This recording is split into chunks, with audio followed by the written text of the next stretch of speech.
Hey girl, welcome to Finding My Best Self, the podcast where it's totally okay to show up in your leggings and messy bun. Because let's be real, that's our uniform here. The only rule is to be unapologetically yourself. And I'm Mandy, and joining me is Pam, the queen of finding the silver linings. We're here to share laughs, tears, and everything in between. Think of us as your new best friends with some stories to tell and wisdom to share. From face palms to victories, we're diving into the journey of self-discovery, wellness, and what it means to truly embrace who you are. So whether you're conquering the world or just trying to find your phone in the black hole, purse, we've got you covered. Because here it's all about encouraging you to lace up those sneakers, or don't, we're not judging, and join us as we explore what it truly means to own your confidence and find your best self. So pour yourself a cup of coffee or a glass of wine and let's get into it.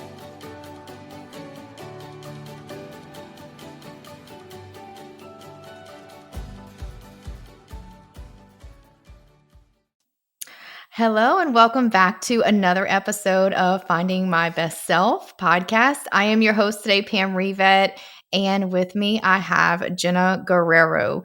This is Jenna's second time on the podcast. So I'm excited to chat with her today. But before we get started, I wanted to let you know that if you have tuned in before, if this is your first time and you like our podcast, so please leave us a review. This is the way that we're going to grow and expand in our podcast and our reach. So if you can leave us a review, we would greatly appreciate it.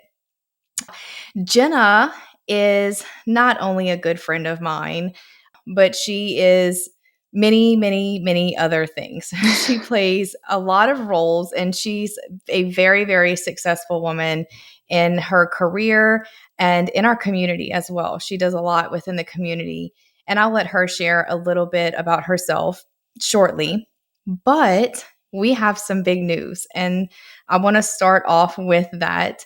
We have, as part of MBS, is our Beyond the Cape icons. And these are women that we choose to be part of our brand with us. And these are women that embody everything my best self, embody everything the woman beyond the Cape. These are women who have overcome triumph and have been successful in life. And they also take all of those trials and triumphs and use it to help other women. And Jenna does that in more ways than I can count. So we have a brand new collection that is about to come out, and Mandy and I asked Jenna to be our next Beyond the Cape icon, which is so big for me. And it was such an exciting moment to be able to ask her to be an icon. So Jenna, tell me how that went and how that conversation was for you whenever we made that call to you. When y'all made that call to me, first of all, you could have prepared me a little bit because I for sure was just like beach bumming it. My hair was crazy. My face was windburnt from being out in the sun all day. But I knew something was up because you sent me a Zoom invite and Mandy was on the call. And I was like, okay, what's going on? I thought y'all had something big to tell me, like some big news for MBS. I was like, oh, something good happened or something great happened. And so many great things have happened for y'all. But I wasn't necessarily expecting that. And it was just so fulfilling for me, especially in that moment because of, I'm sure we're going to talk about this soon, but the 12-hour walk that I had just completed the day before that. Yeah. Oh, and that was part of the reason I was because when you told me you were doing the walk, and we are going to talk about that, that was what my thing was. I was like, when are you doing the walk? And that's what I told Mandy. I was like, okay, we have to call her the next day. Cause I was just like, I want to start her year off in the best way possible, and ours too, because again, it was something that, that I've wanted to do and wanted to have you as part of this for a really long time. So it was super exciting for us in general. The timing was perfect, right? The timing was perfect. So tell me this, what does being chosen as a Beyond the Cape icon mean to you, and how do you feel that role personally reflects your journey? Being a Beyond the Cape icon for me is just, like I said, so fulfilling. So I'm so proud of you. You're my best friend, and watching you grow and watching you build this company and watch you spend so much time carefully designing each and every piece so that way every woman, not just fit women, right? every woman can feel good in this brand that you're building. I love the leggings. I always wear them and like feel snatched. But for you to ask me to be an icon was just really, it was just such a special moment for me. It was so fulfilling because I'm going to be honest, I wanted to be an icon from the beginning. And I was like, is she not going to ask me to be an icon?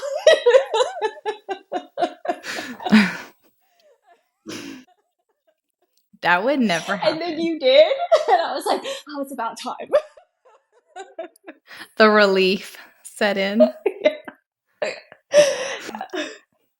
But the happy tears. I mean, it was just, y'all really did ask me at the perfect moment, because that day we had talked about this was just probably the best energy I've had in so long because of the mindset that I was in. And for you to do that, and you did it during the sunset, which is like my favorite time of day. So I get to sit on the balcony, watch the sunset with y'all, and have that amazing conversation. And then y'all asked me to be the icon, and I literally got off the phone and was like, oh my God, oh my God, oh my God. And that was God's timing too, because we were supposed to talk that morning and ended up talking later that afternoon. Right, because I went and did the cold plunge. Yeah. So you can say it here and now. Let's talk about the names that you chose for each piece first, and then talk about the overall name and why you picked those names, where the inspiration behind you choosing those names came from. So when you told me that I got to choose the names for the pieces, I blurted out immediately when I knew I was going to name one. And then you were like, maybe you should name the collection that. And that was a perfect suggestion. However, I went and like really did a deep dive and was like, okay, well, what are words that go along with this? And so I am anointed bra, because you know, and you've been on this walk with me, that I have been walking with Jesus for a long time. And it's actually taken me a long time to realize that I am anointed. I am. And now that I have that identity and I wear that armor, I feel like there's nothing that can stop me. So what better name than I am anointed, right? And then the leggings, I chose I am a force, because I've been told that I'm a force to be reckoned with many a times, because I've had some really crappy things happen to me, and I always come out on the other side 10 times stronger because I'm not going to give up. And I was like, I'm a force. Yes, yes, that is it. And the name of the actual collection is I am unstoppable. But that is a word that has been with me for a long time. It was actually my word of the year, not this past year, but the year before that. But that is because, again, I have been through so much, and I shouldn't be standing any longer, but I am. And so I resonate with the word I am unstoppable. I know that I am anointed, and I am a freaking force to be reckoned with. So yes, you are. I love all of those names, and I want every woman who wears those pieces to feel all of that whenever they wear them. Yeah. And that's what it's all about. And it's to be able to put those pieces on and actually feel it. Yes. And so part of that also, I will say here and now, if this is a spoiler, if anyone, because at this point of people hearing this podcast, it will have already been on social media. But if you have not seen on social media, the other thing that was the big surprise for this new collection, from here on out going forward, not only are our pieces named after affirmations, but those affirmations are actually going to be on those pieces on the inside. So when you are putting on that bra in the morning, it's going to be right in the front on the inside of that bra. So when you're slipping it over your head, you're going to actually see it. So it's not just remembering or trying to remember or know what each name of each piece is. It's going to be there for you to remind you. When you're slipping those leggings on, it's going to be on the inner front part, so you can see that affirmation and speak that affirmation over yourself every single time you put them. I love that y'all are doing that. So exciting. Something that we've been wanting to do for a while. So it will officially now, all of the names will be on the pieces. So you've brought it up already. So, and we've already talked about it a little bit, and I know you posted on social media about it, but I would love to take a deeper dive with you. So you shared with me at the end of last year a book that you read called The 12-Hour Walk, and you said, I'm doing this. And of course, me, I'm like, okay, tell me, like, Jenna, where are you going to do this? I hope you're not doing this at home because you're going to get hit by a car. So, but explain to the listeners if they don't know what that is or if they haven't read the book, because I knew what it was. I had heard about it and read a little bit about it. I've never read the book, but I knew exactly what it was when you sent it. And I was like, I love that you are doing that, especially to do it at the very end of the year, going in or beginning. Was it the 31st or the 1st? It was the 31st. I Okay, it wanted was to that end the day. year with a walk and then wake up the next day with the possible Yeah. mindset. Yes. So the timing that you chose to do it, and of course, and I know you'll explain that you did it in your happy place, made my heart so happy for you to be able to do that. So tell us a little bit about the book and what exactly it's about, and what motivated you to take on the challenge, and then obviously what you learned about yourself in the process. Okay, so the book is written by Colin O'Brady and it is the 12-Hour Walk. It's a super easy read. I read it in 2 days. Someone else had mentioned it to me and I was like, wait, I love self-help stuff. I want to do this. And I'm one of those people, like, when I make a decision about doing something, I'm going to do it. So I Mm-hmm. immediately read the book. Like I said, it took about 2 days to read it. And then after I finished reading it, I was like, okay, now I have to plan my walk.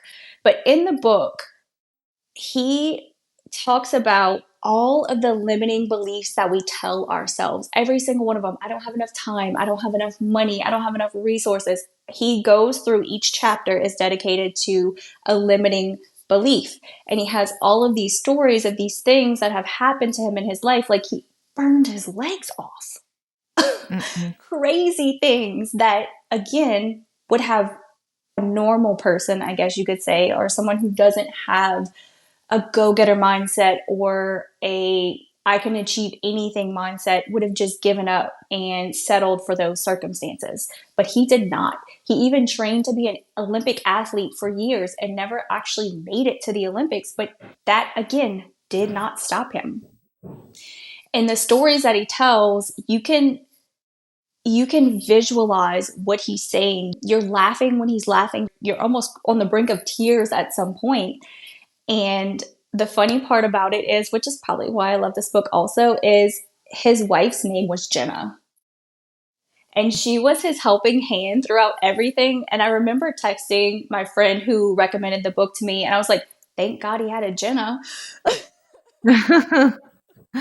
Mm-mm. But yeah, so it's just a really great read.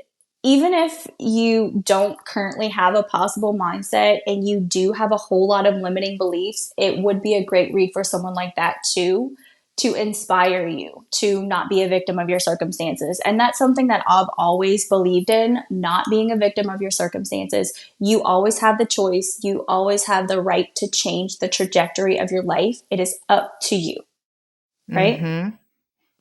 So finish reading the book. And then immediately I was like, I knew we were going to the condo, which is my happy place in Orange Beach, for the new year. And so I started checking the weather and I was like, I'm going to do my 12-hour walk on the 31st. Like, what better way to end the year and bring in the new year? And a lot of people were like, you're crazy. I'm like, yeah, I know, right? I'm crazy. It's fine. So I planned the walk. I planned part of the walk in the nature trail because they have this gigantic nature trail that is super close to our condo. And then I planned the rest of the walk on the beach because I purposely wanted to walk away from the sun during the day and into the sunset whenever I was ending the walk. And hold on, just for clarification for our listeners, Jenna, this 12-hour walk you had to do completely alone. Yes. Okay.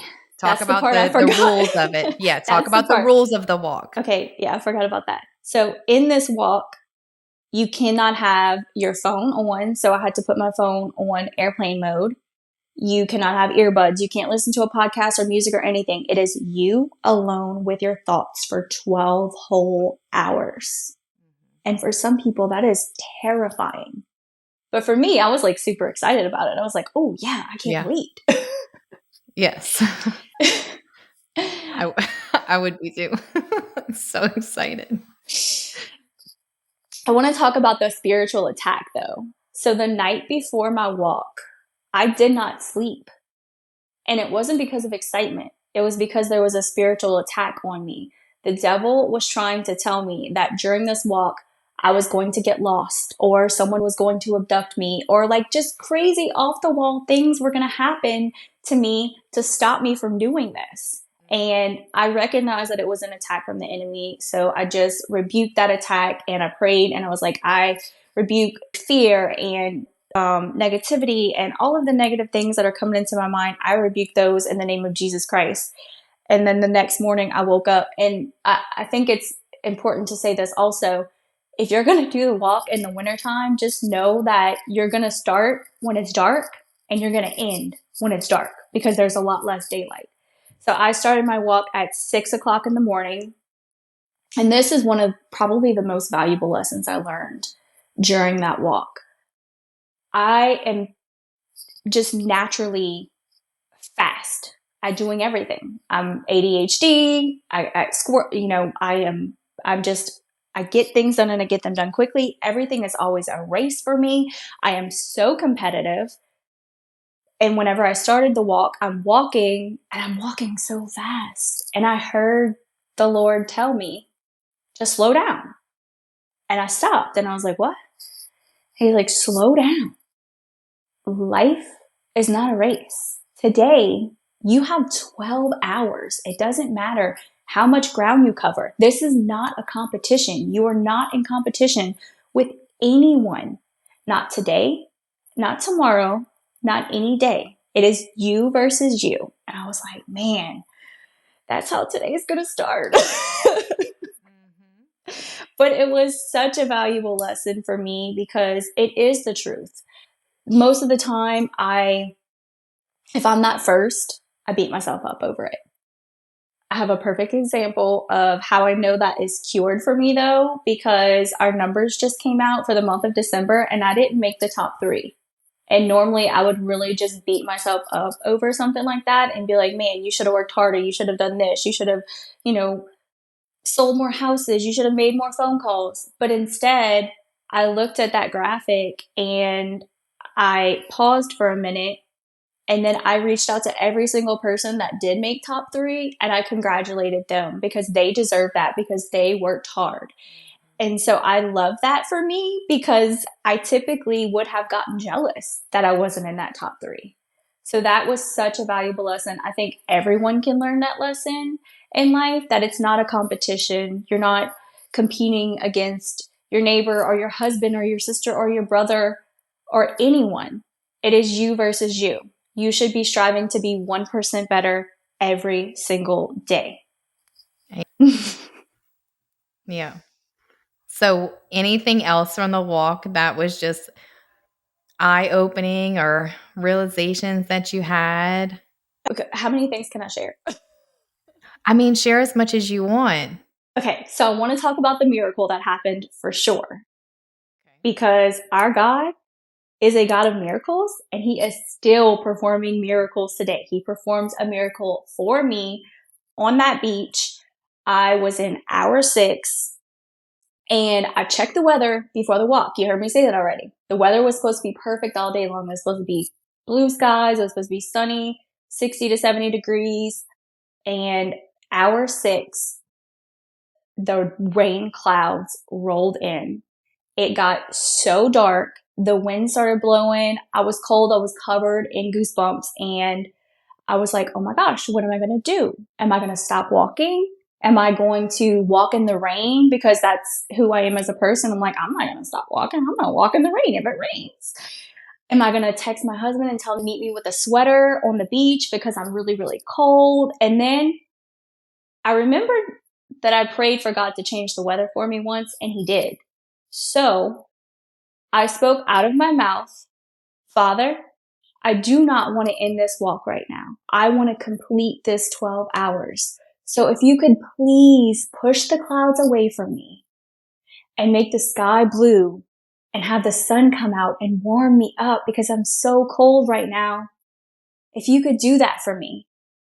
And I still get chills every time I talk about it.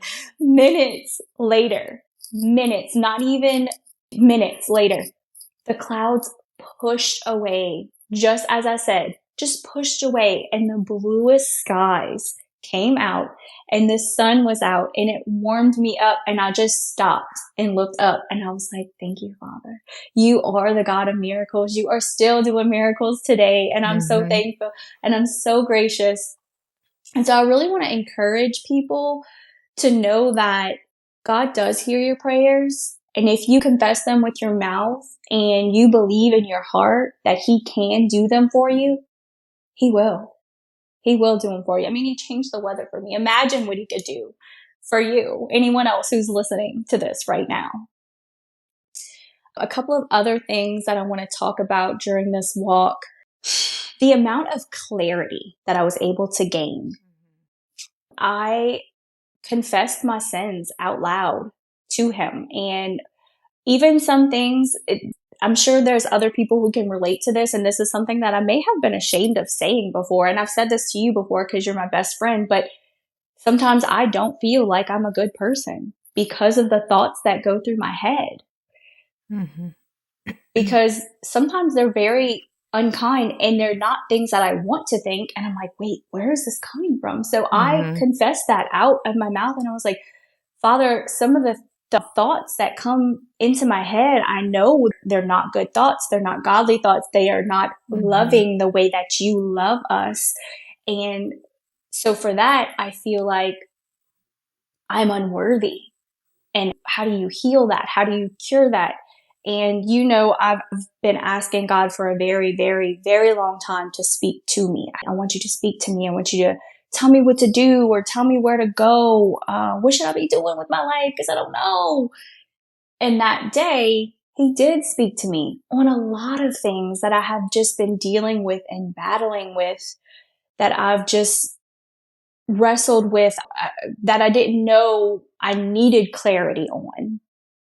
And that's because I finally got quiet enough for Him to speak to me, because I'm always a million miles a minute all the time. But in that 12 hours, there was no one else to talk to.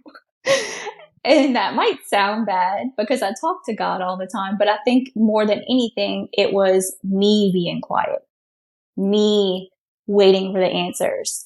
And, He told me things that I needed to let go of in my life. And since that day, I've let go of them. And when I tell you I am operating in peak performance, I have never felt this good. I don't remember the last time I felt this good. And that's mainly because when you wake up the next day from the walk, they say you have what's called a possible mindset. And that is 1,000% true. You feel like there is nothing you can't accomplish. Not one thing that can stand in your way. And it might sound silly because it's a 12-hour walk. Because when I said I was going on a 12-hour walk, I was like, that's a piece of cake. That's easy. I could do that. That's not going to, I'm not going to be in pain. I was wrong about that. But that's exactly how it is when you wake up. You wake up with this possible mindset and this crazy energy. I mean, I woke up the next morning and went to a polar plunge. Again, I'm a crazy person. Okay, you have to share the lesson that you learned at the end of your walk. What you did that you were like, that probably wasn't the best idea. Oh, okay. You have to share the funny moment. Or not funny, but So when I planned my walk, I planned it to end at the condo. Well, I ended at the condo an hour early. And man, the mental toughness it takes to keep walking past that end point. Because in my mind, I was like, well, I made it back. He said I didn't have to walk for the full 12 hours. So I could just go sit on the patio at the pool and wait for the last hour. And I was like, no, I need to continue walking. Oh, wait, I know what part you're talking about. I know what part. You're talking about my feet, huh? I am. But Okay. you can finish. So I did. I ended up making myself walk past the condo. And so I walked 30 minutes past the condo and then 30 minutes back. But I had to ask God. I was like, God, I am done. I don't have any strength left. My feet hurt so bad. My legs hurt so bad. I need you to carry me the rest of the way. And he did. And when I opened the app and it was counting down the last minute, this the sheer relief that I felt. And I thought when I finished the walk that I was going to have that possible mindset. I was like, okay, it's coming right at the end of the walk. I'm gonna have this rush of energy. I'm gonna feel so great. It doesn't come at the end of the walk. It comes the next day when you wake up.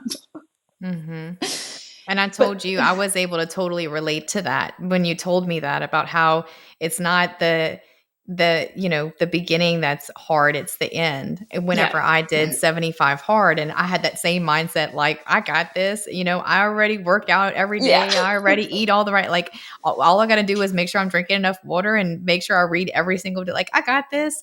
And it was so easy. And I told everyone that I was like, it was not until the last 3 weeks that I was like, it took everything in me.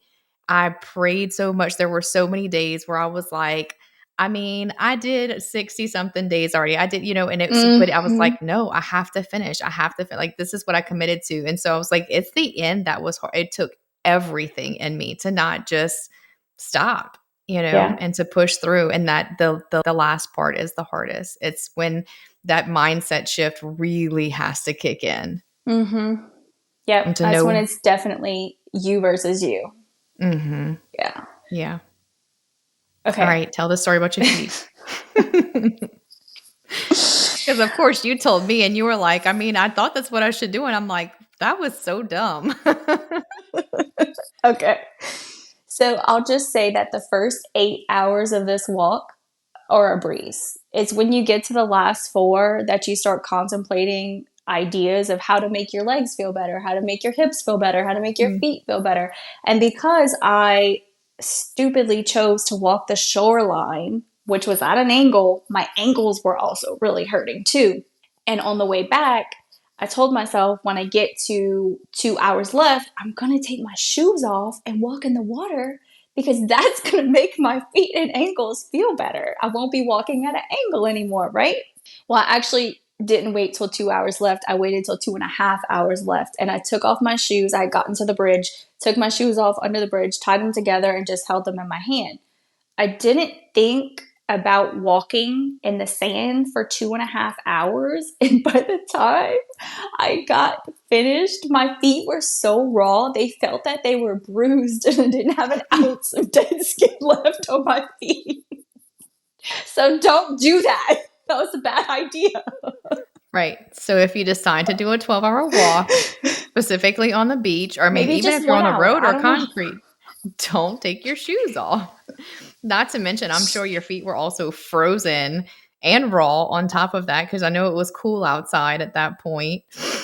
Yeah. Yeah. I was shivering by the time I got back to the condo. I was like, that was so dumb. Why did you do that? That's what I told her whenever she called me and she was telling me all about it. And then she told me that part. I'm like, why did you think that was a good idea? Why Well, would you my think that's feet a good were idea? on fire. So I figured the cold water would cure that. But that was not a good idea. A pedicure for a while. You just have to get your toes painted. That's all. I'm good on the pedicure. I don't need that. I'm so glad that you did that walk because I know how much that meant to you and how I know how much of a deep thinker you are and how passionate you are about bettering yourself and just thinking through things and setting goals and always striving to be the best. Like, you are the ultimate goal getter. So I know whenever you told me you were doing that, I was like, wow, like that's great for you. Like, you doing that 12-hour walk was like me doing like the 75 hard was me because I love to work out. So it's like it's being able to do something that you love and that you know is going to be good for you mentally and challenging yourself and doing a 12-hour walk with absolutely no outside communication whatsoever and sticking to it. At the end of the day, it's like you said, it's you versus you. And so I know that term meant so much to you. Oh, yeah. I had to get something to remember it. So while we were in Alabama before we left, which is going to be hard for me now. Wait, let me see. If you're watching on YouTube, I You can't. can see the tattoo that she got. It says you versus you. It says me versus me. Oh, and the date, I'm December trying. 31st, I'm 2024. struggling. I didn't So realize the number sequence either. Chelsea pointed that out to me. She's like, it's 1, 2, 3, 1, 2, 4. I was like, I didn't think about that either. Okay, so you got the 12-hour walk out of the way. We'll talk about this just real quick because I want you to talk about this because when Mandy and I did the podcast last week, and I also done my solo episode that is going to be airing. If you're listening now, it was last Wednesday. I have a solo episode where I talked about setting goals and things like that. And one of the things in setting goals is with gratitude, is having gratitude and practicing living in abundance. And this is something that I know that personally that you do really, really well, that you have a very consistent morning gratitude practice. So just kind of talk about that just a little bit, exactly what that looks like for you, of what you do every morning and how and what you do to stay so consistent with it, because it is something that's like a non-negotiable for you, that is what you do every single morning. I'll talk about the gratitude practice first, but there's another lesson that was learned during the walk about gratitude. So my morning gratitude practice, every single morning when I wake up, the first thing I do after I talk to Jesus is I have a gratitude practice, and I write down 3 things that I'm grateful for that has happened within the last 24 hours. And I also have all of my life coaching clients do this too. It's crazy because when they start doing it, I think it's just like something that everyone should do and it's a no-brainer.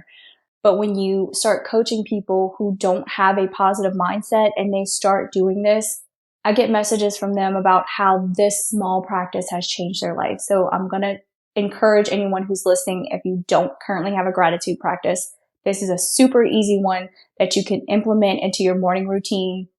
If you drink coffee in the morning, get a small little notebook, little notepad, and write down 3 things that you're thankful for. And sometimes you can just be thankful for the cup of coffee that you're drinking. That's what I tell them. I'm like, start small. It doesn't have to be big.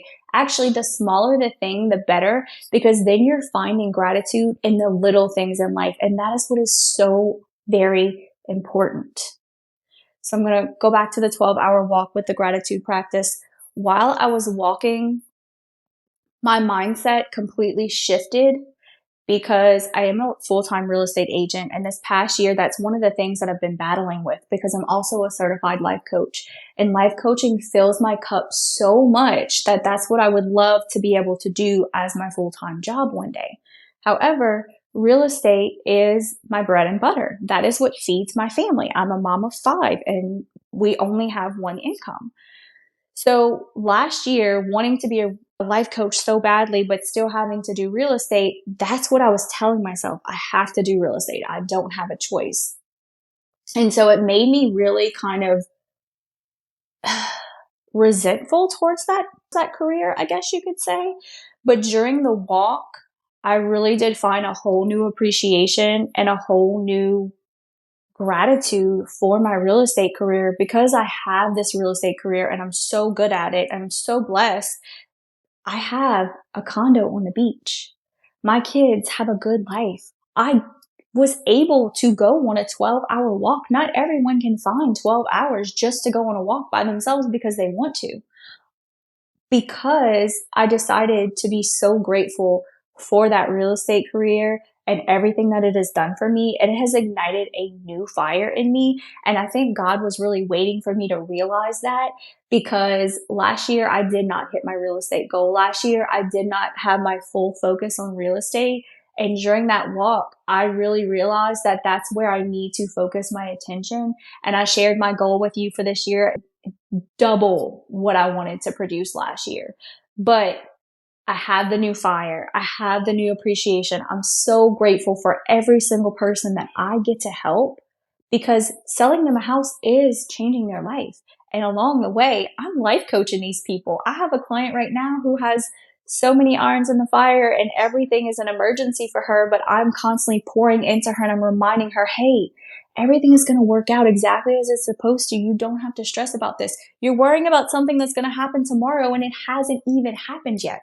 My pastor Pastor Larry, who I could listen to all day long, said this one thing years ago, and it will stick with me for the rest of my life. Worry is a down payment for something that has not happened yet. And I constantly remind myself of that too. Whenever a little bit of worry tries to stir up in there, I'm like, whoa. Can we fix this problem right now? No, we're not going to worry about it right now then. Because that hasn't even happened yet. We're making crap up. We're not doing that. Yeah. But I think, that's my gratitude practice. Oh, my morning routine. I'm sorry. Yes. Okay. So, I'm sorry. Yeah. It's writing the 3 things down, and then I read my Bible every morning, and then I also try to read some kind of self-help book. Right now, I'm reading Rachel's new book.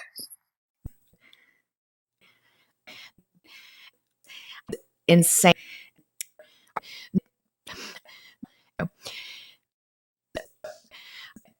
Yeah, that's what I'm saying. I'm grateful for this cup of coffee today. It's like that. Yeah. Your Whole mindset. Because when you write it down, it's tangible.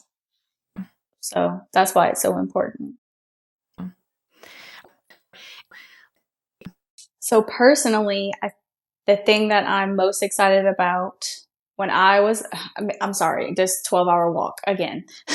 When I was walking down the beach, I was pretending like I was podcasting because that's something that has been a dream of mine for a very long time. And I was just podcasting by myself on the beach, and I heard God say, start the podcast. And I took a minute. I was like, was that me? Was that my voice? Was that my thought, God? And he said it again very loudly and very clearly, start the podcast.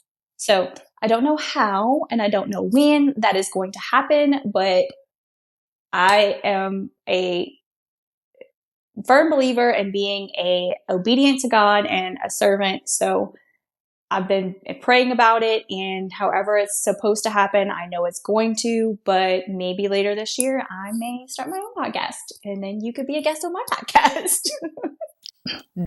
And then as far as being an MBS, Beyond the Cape, I am so excited for the women to actually see the pieces because they're amazing, but also be able to wear them and actually, like I said before, just feel the power that these pieces represent whenever they wear them. Like, feel that you are anointed, because we all are. We are all anointed. You just have to choose to walk with that armor on a daily basis. And you have to also choose to be a force to reckon with on a daily basis. You can be a shy, timid little woman, or you can be a force to reckon with. And that's what I choose to be. I have one other thing to add that I'm super excited about. So this past weekend, I was actually supposed to go see Rachel Hollis, but she ended up having to cancel that event because of all the wildfires in California. Praying so hard for those people. She had to reschedule it for next month. So I am going to get to see her again, because I've actually saw her and had conversation with her before, next month.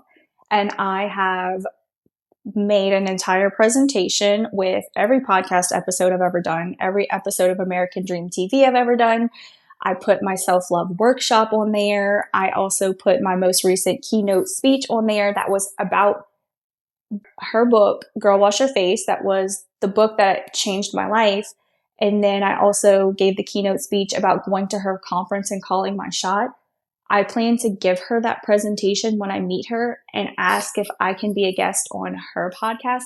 So that way I can tell the world how following her and reading her books and meeting her in person has truly changed my life. So pray for that. So this year, I would never dream of asking her this 3 years ago. Let's be clear on that.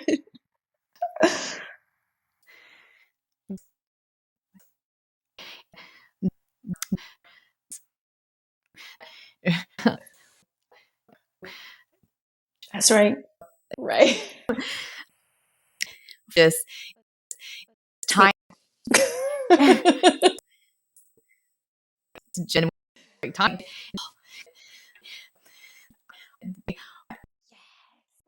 Or what Happen. They just happen. Yeah. that's just Yeah.